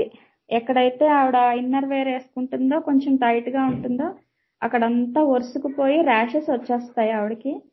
మొత్తం యాంకిల్స్ దగ్గర, చిన్న జాయింట్స్ దగ్గర, మొత్తం ఎక్కడ పడితే అక్కడ స్కిన్ అంతా సెన్సిటివ్, చిన్నది ఇలా ఏమైనా అన్నా ఒరుసుకుపోతుంది అనమాట. ఇంతకు ముందు చాలా సార్లు హోమ్ కానీ ఎక్కడ తగ్గలేదు ఆవిడకి. రెడ్నెస్ ఆఫ్ ఐస్, రోజంతా కళ్ళంతా రెడ్గా అయిపోతూ ఉంటాయి ఒక్కొక్కసారి. ఇంకా చిన్నప్పటి నుంచి డాండ్రఫ్ ఉంది, కురుపులు కూడా వస్తూ ఉంటాయి పోతూ ఉంటాయి. ఇంకా స్టవ్ దగ్గర చాలాసేపు ఆవిడ అంటే deep fry oil deep fry ఏమైనా చేసినప్పుడు ఆ బాగా వేడి వచ్చేస్తుంది కదా, వచ్చినప్పుడు ఏంటంటే ఎక్కడైతే ఆవిడ ఎక్స్పోజ్ అయిందో ఆ స్టవ్ ఆ పార్ట్ వేస్ట్ దగ్గర అదంతా మొత్తం ఆ మిగిలిన రోజంతా అది ఒరుసుకుపోతుంది అనమాట. ఎర్రగా అయిపోతుంది స్కిన్ అంతాని, ముక్కు దగ్గర ఎలర్జీ, దురదలు. ఇంకా ఆల్మోస్ట్ ఆవిడ వీక్ లో 2-3 ఎవిల్ టాబ్లెట్ తీసుకుంటూనే ఉంటారు. ఇంకా ప్రాబ్లమ్స్ ఉన్నాయి, హెయిర్ ఫాల్ చాలా సివియర్ గా ఉంది, ఇవన్నీ ఉన్నాయి. సో నెమ్మదిగా ఆవిడ చెప్తూ ఏం చెప్పారు అంటే, మా అత్తగారు ఏమైనా అంటే నేను ఫీల్ అవుతాను, కొంచెం నెగిటివ్ గా అంటే ఫీల్ అవుతాను అని చెప్పారు. కేసు యాక్చువల్ గా చాలా స్లో పేజ్ ఈ కేసు అంతాని. ఏమనిపిస్తుంది అప్పుడు అంటే, నన్నే ఎందుకంటారు, నా కో సిస్టర్ కూడా పక్కింట్లోనే ఉంటారు అని చెప్పారు. ఆహా, ఎలా ఉంటుంది అప్పుడు అంటే ఎగ్జాంపుల్ చెప్పారు. రీసెంట్ గా చిన్న విషయాలే, రీసెంట్ గా దేవుడిని శుభ్రం చెయ్యి అని చెప్పారంట. చెప్తే చేయలేదు ఈవిడ. నెక్స్ట్ డే ఫోన్ చేసి చేసావా అని అడిగితే, అమ్మ చెప్పింది, రేపు చేయమని చెప్పింది, మా అమ్మ చెప్పింది అని చెప్పారంట. ఈమె చెప్పారు, పేషెంట్ చెప్పారు. చెప్తే నువ్వన్నీ నేను చెప్పి నువ్వు వినవు, వింటావు, అందుకే నాకు చెప్పబుద్ధి అవ్వదు అని ఒక మాట అనేసారు. ఆ మాట అనేసినప్పుడు ఎలా ఉందమ్మా నీకు ఆ టైంలో ఏమనిపించింది అని అడిగాను. అడిగితే నాకు స్వతంత్రం లేదా అని అనిపించిందంట. అది ఆవిడ అక్కడ చెప్పిన మాట, స్వతంత్రం. ఇంకొక 2-3 ఇష్యూస్ చెప్తూ, నేను ఎక్కడికైనా వెళ్ళి షాపింగ్ చేసుకోవాలి అన్నా, గోల్డ్ కొనుక్కోవాలి అన్నా ఆవిడ కూడా ఉంటారు, ఆవిడే తీస్తారు. నాకు ఏదైనా ఇది నచ్చింది అంటే ఇదిగో ఇది ఇంకా బాగుంది, ఇది తీసుకో అని అంటారు. అప్పుడు ఎలా ఉంటుంది మీకు అంటే, నాకు స్వతంత్రం లేనట్టుగా అనిపిస్తుందండి. ఓకే, రెండోసారి కూడా మళ్ళా కేసులో ఈ స్వతంత్రం, ఫ్రీడమ్ వచ్చిందనమాట. చిన్నప్పుడు ఆవిడ జాయింట్ ఫ్యామిలీలో పెరిగింది. చుట్టూ అంటే ఇల్లులు, ఎదురుబడి ఇల్లులు అన్నమాట. ఏం కావాలన్నా అందరిది కలిపి కామన్ అకౌంట్. ఏం కొనుక్కోవాలన్నా, ఏం చేసుకోవాలన్నా కామన్ అకౌంట్ లోంచి తీసుకోవాలి. అప్పుడు కూడా ఏమనిపించేది అప్పుడులో అంటే, స్వతంత్రం లేదా అని అనిపించేదంట. ఏంటి స్వతంత్రం అంటే, ఏదైనా గాని చెప్పి కొనాల్సిందే కదండి, ఏం కొన్నా గాని చెప్పి కొనాల్సిందే. మరి ఎలా ఉంటుంది ఆ టైంలో అంటే, ఏం చేస్తాం, సర్దుకుపోతాం. మ్యారేజ్ అయిపోయి 6 years వరకు యుఎస్ లో ఉన్నాం, మళ్ళా ఒక 1 year ఇండియాలో ఉన్నాం. హస్బెండ్ అక్కడి నుంచి వచ్చేయాలని డిసైడ్ చేసుకున్నారు, వచ్చేసాం. మరి మీకేమనిపించింది అంటే, నాకేం అనిపించదండి, ఆయన ఎలా చెప్తే అలాగే. ఇంకా తర్వాతకి ఇంకొక ఇన్సిడెంట్ ఇచ్చారు ఆవిడ. ఏంటి అంటే, అప్పుడప్పుడు 6 months కి 4 to 6 months కి ఒకసారి మా అత్తయ్య వాళ్ళ ఇంటికి వెళ్తూ ఉంటాము. వెళ్ళినప్పుడు మా హస్బెండ్ వాళ్ళ బ్రదర్, మా అత్తగారు కూర్చొని స్టెప్స్ మీద కూర్చొని మాట్లాడుకుంటూ ఉంటారు. నేను అక్కడే కూర్చొని మాట్లాడుకుంటాను. మా కో సిస్టర్ మాత్రం టీవీ పెట్టుకుంటారు. మరి అక్కడ ఎందుకు ఈ విషయం చెప్పారు, స్పాంటేనియస్ గా చెప్పారు. ఏంటి అంటే, నేను కూడా వాళ్ళతో పాటే కూర్చుంటానండి. మరి ఏమనిపిస్తుంది అంటే, వాళ్ళు కూర్చున్నారు కాబట్టి నేను కూర్చున్నాను.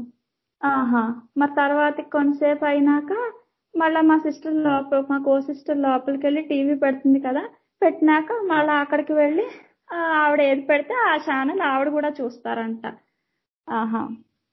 ఇంకా అలాగా చెప్తూ చిన్నప్పుడు సంగతులు చెప్తూ, నాకు చాలా ఎగ్జామ్ ఫియర్ ఉండేది. నేను పెద్దగా ఏం చదువుకోలేదండి, 19 ఏళ్లకే నాకు పెళ్లి చేస్తారు. ఎగ్జామ్స్ అంటే చాలా ఫియర్, టెన్షన్ ఉండేది. ఎగ్జామ్స్ ఎలా రాస్తానో లేదో నాకు కళ్ళు వచ్చేస్తూ ఉండేవి. ఓకే, మరి ఎలా ఉండేది ఆ టైంలో జస్ట్ బిఫోర్ ఎగ్జామ్ ఎలా ఉండేది అంటే, నాకు కాళ్ళు చేతులు వణుకుపోయేవండి, ఒళ్ళంతా చల్లగా అయిపోతూ ఉండేది, నాకు గుండెదాడి వచ్చేసేది అని చెప్తుందన్నమాట. సో ఈ ఇంకా చెప్తూ ఆ, వాళ్ళ అత్తగారు షాపింగ్ గురించి చెప్పినప్పుడు అడిగాను, మరి మీరు ఒక్కళ్ళు షాపింగ్ చేసుకోగలరా అంటే, నాకు అసలు ఏది తెలియదండి, నేను ఒక్కదాన్ని ఎప్పుడు ఎక్కడికి వెళ్ళను, నేను బాగా డిపెండెంట్, ఎవరేం చెప్తే అదే తీసేసుకుంటాను, ఆ, నేను ఎవరితోనైనా వెళ్తాను, కాసేపు ఆ, వాళ్ళు ఇది బాగుంది అంటే అది తీసుకుంటాను, నేను ఏదో సెలెక్ట్ చేసుకుంటాను, ఇది బాగాలేదు అంటే అది వదిలేస్తాను. ఆహాహా, ఓకే. ఆ తర్వాతకి చిన్నప్పుడు పాస్ట్ హిస్టరీలో ఈవిడ విపరీతంగా, ఆవిడకి ఒక 14 years వచ్చిన వరకు విపరీతంగా తలంతా కురుపులు, అవి బ్లడ్ వచ్చేసి వాసన వాసన వచ్చేది. చాలా సార్లు గుండు చేయించారంట, కానీ మళ్ళా నెమ్మదిగా మళ్ళా హెయిర్ వచ్చేసరికి కురుపులు మొదలైపోయి విపరీతంగా వాసన వచ్చేసేవంట. ఇది ఆవిడ దురద కూడా, దురద, పస్, ఇవన్నీ అన్నమాట. సో ఇవి ఆవిడ పాస్ట్ హిస్టరీలో చెప్పిందనమాట. సో ఇది నాకు ఈ నైట్రోజన్ అనిపించింది ఈ కేసులో. ఒక దగ్గర 2-3 చోట్ల స్వతంత్రం గురించి చెప్పింది. మళ్ళా వాళ్ళ మదర్స్ హిస్టరీలో కూడా ఒక దగ్గర స్వతంత్రం గురించి చెప్పింది. ఆవిడ జాయింట్ ఫ్యామిలీలో ఉన్నది, ఆవిడ స్వతంత్రంగా ఏం చేసుకోలేకపోయింది, ఇవన్నీ. ఆవిడ ఎక్కడైనా పడుకుంటే, ఎప్పుడైనా బెడ్ మీద ఇటు అటు పిల్లలు పడుకుంటే ఆవిడ మధ్యలో పడుకోలేదు. ఎయిదర్ ఆ మూలకైనా పడుకోవాలి, ఈ మూలకైనా పడుకోవాలి. ఎందుకు అంటే ఫ్రీగా ఉండాలి ఆవిడకి, ఫ్యాన్ గాలి లేకపోతే గాలి ఉండాలి. మధ్యలో పడుకుంటే ఆవిడకి కొంచెం ఊపిరి ఆడినట్టుగా కంగారుగా ఉంటుంది. షాపింగ్కి వెళ్ళినా క్రౌడీ ప్లేసెస్ లో కూడా కంగారుగా ఉంటుంది. సో నాకు నైట్రోజన్ అనిపించింది, కార్బన్ అనిపించింది, ఒక చోట ఈ హైడ్రోజన్ లాగా అనిపించింది. సో ఆ తర్వాతకి ఒక 2 రోజులు ఇది థింక్ చేశాక సార్ చెప్పారుగా, మనకి మినరల్ రెమెడీస్ లో అమోనియా ఇవన్నీ కార్బ్ 200 ఇచ్చి 2.5 months అయింది. వేసిన 15-20 days నుంచి ఆవిడకి ఈ ర్యాషెస్ కానీ లేవు, ఒరిసిపోవడం తగ్గిపోయింది, స్కిన్ చక్కగా అయిపోయింది, కుర్పులు లేవు, ఈ డ్రైనెస్ తగ్గింది. చాలా బాగా కేసు రెస్పాండ్ అయింది. ఒకటే డోస్ అమోనియం కార్బ్ 200. అమోనియా అంటే NH3.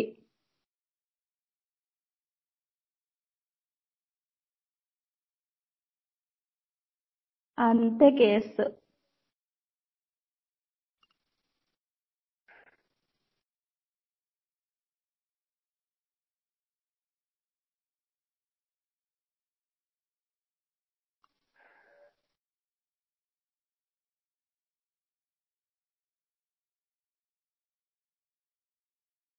Hello, yeah, super. Time అయిపోయింది అన్నయ్య. ఓకే, ప్రమాణం కేసెస్ చెప్పావు, చాలా బాగున్నాయి.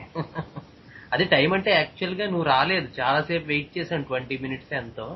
తర్వాత ఇంకా గౌతమ్ డౌట్లు అడిగాడు పాపం. సరే అని మేము మొదలెట్టేట్టుగా అది కంప్లీట్ అవ్వలేదు. చాలా అవునవును, ఆ టాపిక్ అలాంటిది. తర్వాత ఏదో జ్ఞాన్ శేఖర్ ఏదో డౌట్ అడుగుతున్నాడు, జ్ఞాని అక్కనేదో అడుగుతున్నట్టున్నాడు. నేను మెసేజ్ చేశాను అన్నయ్య, ఆ గ్యాస్ కౌంటింగ్ అది ఎలా తీసుకున్నారు అని. అది షేమ్లెస్నెస్ గా మీరు తీసుకున్నారు కదా, హైసియామస్ లో షేమ్లెస్నెస్ మీరు చెప్పారు నాకు అప్పుడు. ఫీవర్ తగ్గిపోయినాక అడిగాను నేను. సో ఇలాంటి కేసెస్ ఏంటంటే ముఖ్యంగా ఆర్టిస్టిక్ వేలో, ఎందుకంటే ఈ రూబ్రిక్ పద్ధతిలో చాలా మంది ఈ రిపటరీ స్టూడెంట్స్ ఉన్నారు, పీజీ స్టూడెంట్స్ రోజు రిపటరీలు తిరగేస్తుంటారు. But how to take a rubric, అది కూడా చాలా ఇంపార్టెంట్ కేసెస్ లో. ఇప్పుడు ఏ పేషెంట్ వచ్చి నేను ఎపథెటిక్ గా ఉన్నాను లేకపోతే నేను ఇండిఫరెంట్ గా ఉన్నాను అలా చెప్పడం. It is the observation part. How to identify a thing అనేది మన అబ్జర్వేషన్. అలాగే షేమ్లెస్నెస్ ఉంది నాకు అని ఎవరు చెప్తారు? So how to observe these things, అది మనం అందుకనే మొన్న మాస్టర్ గారి వీడియో పెట్టాను. ఎందుకంటే 6 years మనం చదివినా it's a waste of process అయిపోతుంది. Because we're not prepared to observe anything. We just want to have a academic type of curriculum and another 3 years of PG, another 3 years of just an academic education. అంతేకాని it's not an evolving type of education. Evolution ఏం లేదు అందులో. How to observe things, how to ఏదైతే Hahnemann, Kent master గారు లేకపోతే Shekhar sir వాళ్ళు చెప్తున్నారో ఆ ఐడియా ప్రొజెక్ట్ అవ్వట్లేదు. ఆ ఐడియా రావాలి, ఆ artistic way of seeing things అనేటువంటిది మనకి రావాలి. అది రానప్పుడు ఏమవుతుంది, ఈ ఎడ్యుకేషన్ మనకు ఒక పెద్ద గుదిబండలా తయారవుతుంది. ఎందుకంటే మనం 6 ఏళ్ళు చదివినా ఎలా కేసు చూడాలనేటువంటిది ఒక ఐడియా రావట్లేదు. తర్వాత ఇంకో 3 ఏళ్ళు చదివినా ఇంకా అసలు రావట్లేదు. మెడలో బోర్డు కట్టుదలు తిరగడానికి తప్ప దేనికి పనికి రావట్లేదు. ఎందుకంటే అంత బోటకపో కేసులు రాసేయండి, 30 కేసులు తీసి సబ్మిట్ చేసేయండి, ఈ టైప్ ఆఫ్ తప్ప. పోనీ నిజంగా ఎవరైనా కాస్త ఐడియా ఉండి ఏమైనా కాస్త మంచి దాని మీద చేస్తానంటే అబ్బెబ్బే నువ్వు దాని మీద చేయకూడదు, దీని మీద చేయాలంటారు. ఈ టైప్ ఆఫ్ కంట్రోల్డ్ అండ్ దాన్ని ఏమంటారు డాగ్మాటిక్ వే ఆఫ్ ఎడ్యుకేషన్ ఒక యంగ్ ఫిజిషియన్ ఎవరైతే ఉన్నారో, ఎవరైతే అభివృద్ధి చెందాలనుకుంటున్నారో, ఎవరైతే తనని తాను ఆవిష్కృతం చేసుకోవాలనుకుంటున్నారో తన జీవితంలో, వాళ్ళకి ఏ రకంగా మార్గదర్శకం అవుతుంది? అదే మాస్టర్ గారు ఆ వీడియోలో పడిన వ్యధ. ఆధారపడి ఉంటారంటే ఎప్పుడు కూడా వ్యక్తిని తాలూకు వ్యక్తిత్వాన్ని అతను ఆవిష్కృతం చేసేటట్టుగా విద్య ఉండాలి. ఆ టైప్ ఆఫ్ విద్య కావాలి. ఆ artistic way of seeing things అనేటువంటిది ఒక ఫిజిషియన్ లో డెవలప్ అవ్వాలి. అది మృగ్యం అయిపోతుంది రోజు రోజుకి. అసలు ఇదివరకే లేదు, ఇప్పుడు అసలు పూర్తిగా లేదు. సో మాస్టర్స్ దాని మీద బాగా కాన్సన్ట్రేట్ చేస్తున్నారు. ఎందుకు వర్క్ షాప్స్ స్వర అంత టీడియస్ జాబ్, అది ఎక్కడి నుంచో రావాలి, వాళ్ళు అన్ని బ్యాగులు అవి వేసుకొని ఇక్కడికి వచ్చి అందరికీ అన్ని సూట్ అవ్వవు, అడ్జస్ట్ అవ్వాలి. కొంతమందికి ఏమో చదువుతో పాటు కాస్త ఆటలు ఉండాలి, ఎప్పటికప్పుడు రకరకాల మైండ్ సెట్స్ కి తగ్గట్టేటట్టుగా వాళ్ళు డిజైన్ చేయాలి. ఎందుకు ఇంత కష్టపడడం? Because the ultimate aim is to give confidence to the younger generation. So మనం కూడా యాక్చువల్గా మేము కూడా మా గ్రూప్ లో కూడా ఎక్కువ డిస్కషన్ ఈ పార్ట్ గురించే చేసాం. ఏంటంటే ఈ 2 సాటర్డేస్ మనం కొంత ఓపెన్ చాయిస్ ఇవ్వాలి. ఇవాళ సూపర్ కేసెస్ చెప్పింది చేతనని, అలాగే మిగతా చాలా మంది అలా మనకి టైం ఇచ్చినప్పుడు ఆ టైంని అవైల్ చేసుకోవాలి. మనకు వచ్చిన చూసిన కేసెస్ లో ఈ రకంగా ఎలా చూడాలి, ఎలా చూసాం మనం, లేకపోతే ఎలా రిజల్ట్స్ వచ్చాయి అనేటువంటిది మనం చెప్పగలగాలి. అంతేగాని మనం ఏదో మెడిటేషన్ చేసుకున్నట్టుగా 20 minutes మనం వేస్ట్ చేసేస్తున్నాం అంటే అది కరెక్ట్ కాదు కదా. మనకు ఒక చాయిస్ వచ్చింది, ఒక ఛాన్స్ వచ్చింది. సో మనం ఆల్రెడీ ఆ మార్గంలో ఉన్నాం, మనందరం homeopathy students. So the time had come. Rise yourself. తప్పు అవ్వచ్చు, మిస్టేక్స్ అవ్వచ్చు, తప్పేం కాదు. We will learn. నేను రోజుకి 4-5 మిస్టేకులు చేస్తూ ఉంటాను, తప్పుల మందులు వేసేస్తూ ఉంటాను. But it's all about how to rectify those things. So మనం దాని మీద కాన్సన్ట్రేట్ చేయాలి. అంతేగాని వచ్చిన చాయిస్ ను కూడా ఏదో సినిమా చూసినట్టుగా వచ్చి మనం ఇంటికి వెళ్ళిపోతే ఈ క్లాసులు విని ఏం ఉపయోగం ఉంటుంది? మనకు ఒక ఛాన్స్ వచ్చింది, 15 నిమిషాలు ఎవరూ మాట్లాడట్లేదు.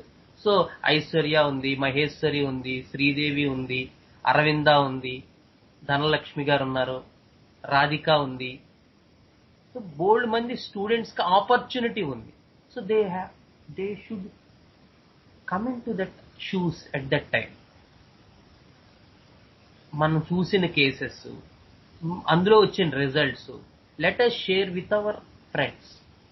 తప్పవచ్చు, ఏం ప్రాబ్లం లేదు. ఓకే, లేకపోతే డిఫికల్ట్ కేసు ఎక్కడ మనం మిస్టేక్ చేసాం. So these are the opportunities for the younger generation. So ఇంకోసారి ఎప్పుడు కూడా దయచేసి టైంని మాత్రం కిల్ చేసేయద్దు. టైం వచ్చింది ఇవాళ అంటే ఎవరో మాట్లాడలేదంటే please take the opportunity. At least discuss something you know, something you saw, something you experience, so that definitely the others will be get benefited rather than killing time. Okay. Okay, thank you so much. Thank you, Jahnavi, for giving such wonderful cases. Blessed to be a part of today's class, because today's discussion, because of your enthusiastic cases. Thank you so much. Srikanth గారు ఒక doubt అడగచ్చండి. Hello, చెప్పండి. అది మామూలు chronic cases లో మనం constitutional remedy ఇచ్చి side గా ఏమన్నా మదర్ టించర్స్ అలాగా, అంటే ఎనీమియాకి ఫెరంఫాస్ అలాగా, చైనా గాని పైల్స్ అనుకోండి, ఫ్యామిలీస్ అలాంటివి అలా పెట్టచ్చండి అలాంగ్ విత్ కాన్స్టిట్యూషనల్ మెడిసిన్. అదే అయితే నేను ఇది మీకు చాలాసార్లు చెప్పాను, మళ్ళీ అదే చెప్పాలి. నా ఐడియాలజీ ఎలా ఉంటదంటే, నేను ఎంఎస్ ధోనిని నమ్ముతాను. He is my favourite cricketer. First ball 6 కొట్టాలి, అట్లా ఫస్ట్ ఇన్ డెప్త్ కేసు తీసుకోవాలి. అది సాధ్యం కాలేదనుకోండి, అంటే కేసు అంత దూరం వెళ్ళలేదు, ఎక్స్పీరియన్స్ రాలేదు, అప్పుడు సెకండ్ స్టెప్ చూసుకుంటాను, 4 కొట్టాలి అనమాట. అప్పుడు మన కాన్స్టిట్యూషనల్ నిజంగా కేసు అంత దూరం కూడా రావట్లేదు, మెటీరియా మెడికా, రిపర్టరీ, రూబ్రిక్స్ కూడా అందుబాటులో లేవు, then the third part that depending on mother tinctures, cephalandra, gymnema, syzygium, abroma augusta, అలా ఇవన్నీ కూడా నేను కూడా ఇవన్నీ ఇస్తాను. కానీ చెప్పాను కదా, ఇవన్నీ ఎప్పుడు వస్తాయంటే లాస్ట్ లో వస్తాయి. First highest importance depth case taking. అది కరెక్టేనండి. అది ఇచ్చాక అంటే అదే అంటున్నాను నేను, అది మనం 100% 6 కొట్టేసాం అనుకోండి, ఇక సింగిల్ గురించి ఆలోచించాం కదా. అందుకని ఫస్ట్ ఎప్పుడైతే మనం ఇన్ డెప్త్ తీసుకున్నామో, we know by heart that this medicine is going to help the case. ఇక అప్పుడు నేను అసలు డిపెండ్ అవ్వను. ఇప్పుడు ఒకసారి గౌతమ్ అడిగాడు, హయాసామస్ ఇచ్చాను ఒక కేసులో, కానీ నాకు అది ఎక్స్పీరియన్స్ లా అనిపించలేదు, సో సైమల్టేనియస్ గా సెఫలాండ్రా కూడా ఇచ్చాను. అలాగే ఇప్పుడు మా ఫ్రీ డిస్పెన్సరీస్ ఉంటాయి, మాస్టర్ ఈకే గారివి.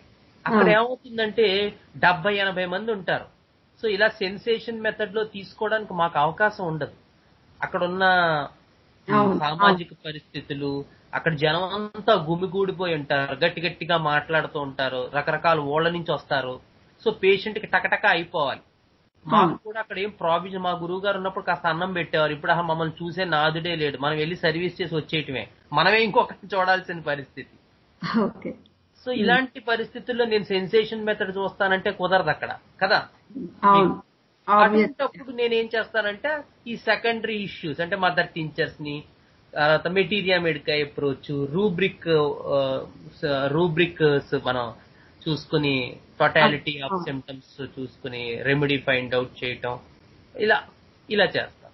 సో అన్ని రకాల మనకి కలిగి ఉండాలి. ఏది ఎప్పుడు మన దగ్గర మన అర్జునుడికి అక్షయ తుణీరం అని ఉంటుంది, అన్ని రకాల అస్త్రాలు ఉంటాయి. ఎప్పుడు ఏ అస్త్రం అవసరం అవుతుందో మనకు తెలియదు కదా.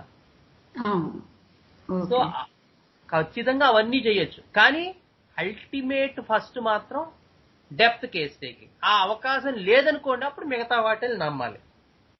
అంటే నేను అడిగేది ఏంటంటే, ఈ సెన్సేషన్ మెథడ్ లోనే మనం కరెక్ట్ కాన్స్టిట్యూషనల్ మెడిసిన్ ఇవ్వకూడదు, ఇవ్వకూడదు. అంటే ఇస్తే ఏమవుతుందండి దానివల్ల? అది కాంప్లికేట్ అయిపోతాయి కదా, అదో మందు ఇదో మందు అయిపోతుంది కదా. 2 మెడిసిన్స్ హ్యానిమన్ ఎలో చేయలేదు మనం. మనం ఎక్స్పీరియన్స్ తెలుసుకుని, టోటాలిటీ పట్టుకుని, true picture of the whole disease తెలుసుకుని పేషెంట్ కి రెమెడీ ప్రిస్క్రైబ్ చేస్తే, ఆ కేసెస్ లో నేను ఏ టిష్యూ సాల్ట్స్ ఇవ్వను, ఏ మదర్ టించర్స్ ఇవ్వను, ఏమీ ఇవ్వను. ఆ అవకాశం లేని చోట మిగతావి ఫాలో అవుతాను. టిష్యూ సాల్ట్స్ ఇస్తాను, మదర్ టించర్స్ ఇస్తాను. అక్కడ ఉండేటువంటి ఇదిని బట్టి కొంతమందికి ఏంటి, వాళ్ళు ఎప్పుడో 2 months కి పట్టుకెళ్ళిపోతారు, వాడికి మధ్యలో కొంచెం బలం తగ్గినట్టు అలా అనిపి, వాళ్ళకి ఏవో కొంచెం మా కుటీర్ ప్రొడక్ట్స్ అని ఉన్నాయి మాస్టర్ గారు, ఆ టానిక్స్, అవి హెర్బల్ ప్రొడక్ట్స్, అవి ఏ రకంగానూ మన కాన్స్టిట్యూషనల్ మెడిసిన్ డిస్టర్బ్ చేయవు. అవి ఇస్తూ ఉంటాం, వాడుకుంటూ ఉంటాడు. లేదు పేస్ట్ ఇస్తాం, కొంతమందికి పంటి నొప్పులు అంటారు. ఇలా ఏంటంటే కొంచెం కొంచెం చిన్న చిన్న ఐడియాస్, ఆ మెడిసిన్ నుంచి వాడు డీవియేట్ అవ్వకుండా ఉంటాడు. అది నీకు ఏమేమో అది ఒక్కటే మందు ఇచ్చాం అన్నాం అనుకోండి, వాడికి అసలు నమ్మకమే ఉండదుగా, ముందే మందు మానేస్తాడు. అవునవును. అంటే కాన్స్టిట్యూషనల్ మెడిసిన్ పెట్టేసి ఎస్ఎల్ పెట్టేస్తారండి. అంతే. అది కాన్స్టిట్యూషనల్ మెడిసిన్ అని నాకు 100% అనిపించింది అంటే నేను దాంతో పాటు ఇంక ఏమీ ఇవ్వను. ఓన్లీ నేను ఏం చూస్తానంటే రిపిటేషన్ చూస్తాను. How much compensated this person is repetition required. అది ఆల్రెడీ మనం ఒకసారి క్లాస్ లో చెప్పాం.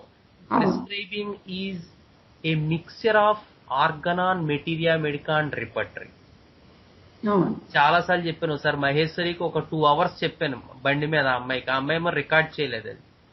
సో ఆ టైప్ ఆఫ్ అంటే ఒక రెమెడీ మనం ఇస్తున్నాం అంటే అది ఈ మూడిటి తాలూకు సమన్వయంతో సాగాలి. ఆర్గనాను ఉండాలి, మెటీరియా మెడికా ఉండాలి, రిపర్టరీ ఉండాలి.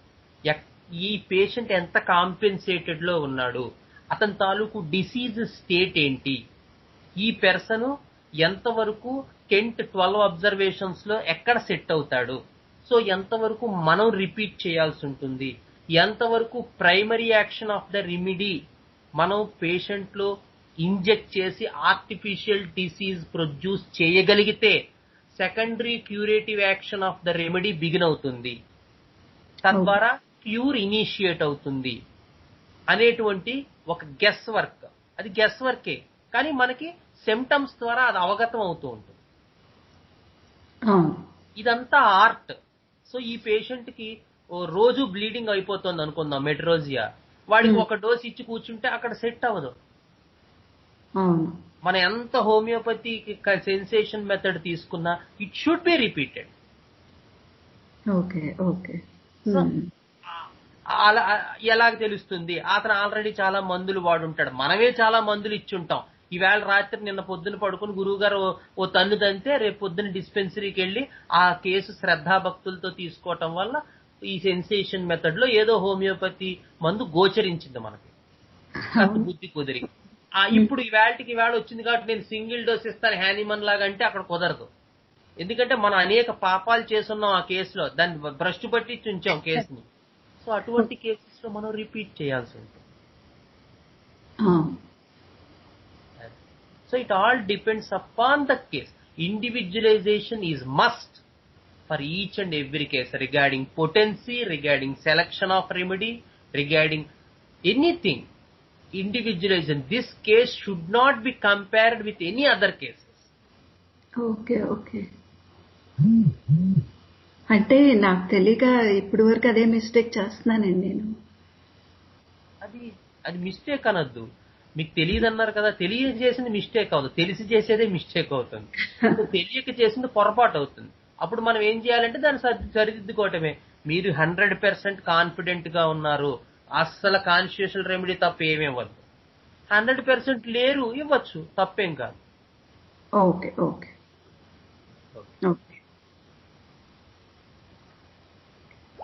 ఓకేనా? థ్యాంక్స్ అండి. Thank you. గురుర్ బ్రహ్మా గురుర్ విష్ణు గురుర్దేవో మహేశ్వరః గురుర్ సాక్షాత్ పరం బ్రహ్మ. స్మై శ్రీ గురవే నమః.